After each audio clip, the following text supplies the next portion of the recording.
Bienvenue dans ce match de légende. Nous recevons aujourd'hui deux adversaires de taille. À ma gauche, Miss Fixed. Comment vous présenter Miss Fixed en deux phrases?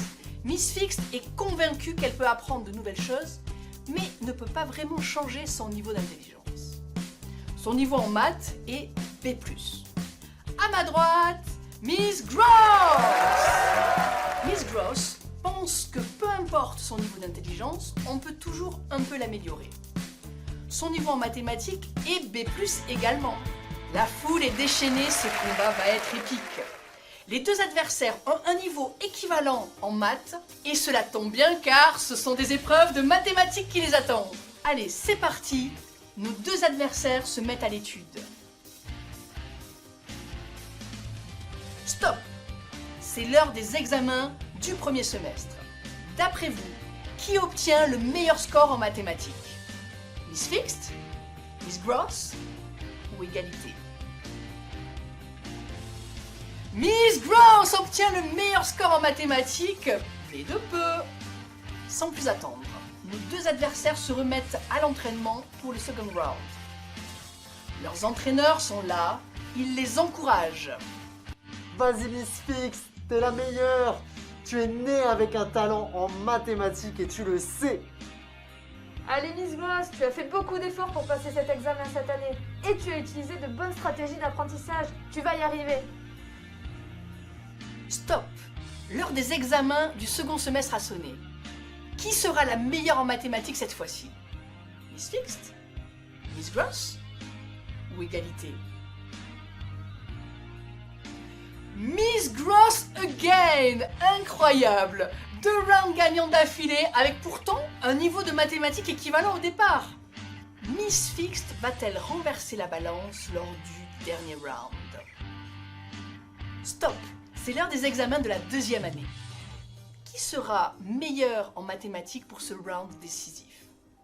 Miss Fixed? Miss Gross? Ou y aura-t-il égalité? Miss Gross again and again! C'est de la folie, vraiment, je ne comprends pas. Les deux adversaires avaient le même niveau en maths. Elles ont utilisé des techniques d'apprentissage similaires. Pourquoi une telle envolée de Miss Gross? Allons demander à un coach du Kick Learning Camp pour mieux comprendre. Coach, expliquez-nous pourquoi Miss Gross a gagné les 3 rounds haut la main. Pour commencer, nous savons aujourd'hui que notre cerveau a la capacité de changer ses connexions neuronales tout au long de sa vie. Autrement dit, la capacité d'apprendre en permanence. C'est le concept de neuroplasticité cérébrale.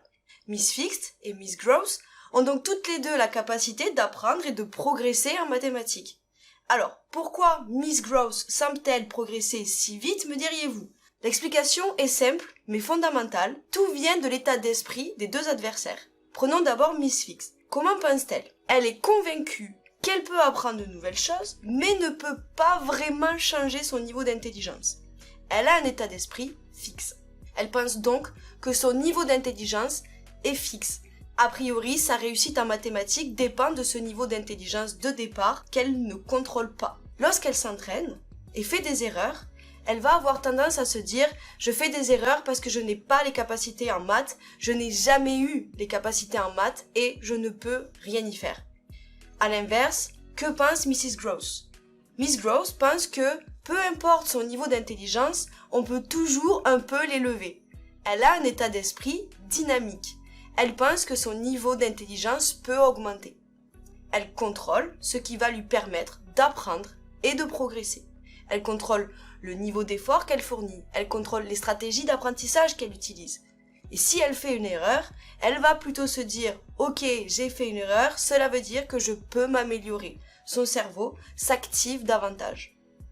Cela peut vous paraître incroyable, mais cette différence d'état d'esprit influence votre apprentissage et votre motivation à apprendre.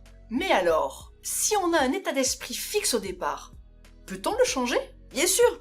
Premièrement, vous n'avez pas un état d'esprit complètement fixe ou complètement dynamique. Votre état d'esprit est souvent entre les deux. La bonne nouvelle, c'est que ce curseur peut bouger à tout moment. Si vous aviez un état d'esprit plutôt fixe avant de regarder ce match, mais que mes explications vous ont convaincu, alors votre curseur a déjà bougé. Vous me rassurez, coach. Mais concrètement, avez-vous des techniques pour développer mon esprit dynamique? Oui, alors voici 3 techniques simples mais redoutablement efficaces pour développer votre esprit dynamique. La première, faites des erreurs. Chaque erreur d'apprentissage est une source de progression potentielle. L'erreur n'est pas une option. Il faut faire des erreurs pour apprendre et surtout, il faut apprendre de ces erreurs. Votre rapport à l'erreur doit donc changer. N'ayez pas peur de faire des erreurs. Elles sont bénéfiques pour l'apprentissage si vous les analysez et si vous en tirez quelque chose. La deuxième, attribuez vos réussites à ce que vous contrôlez. Et qu'est-ce que vous contrôlez?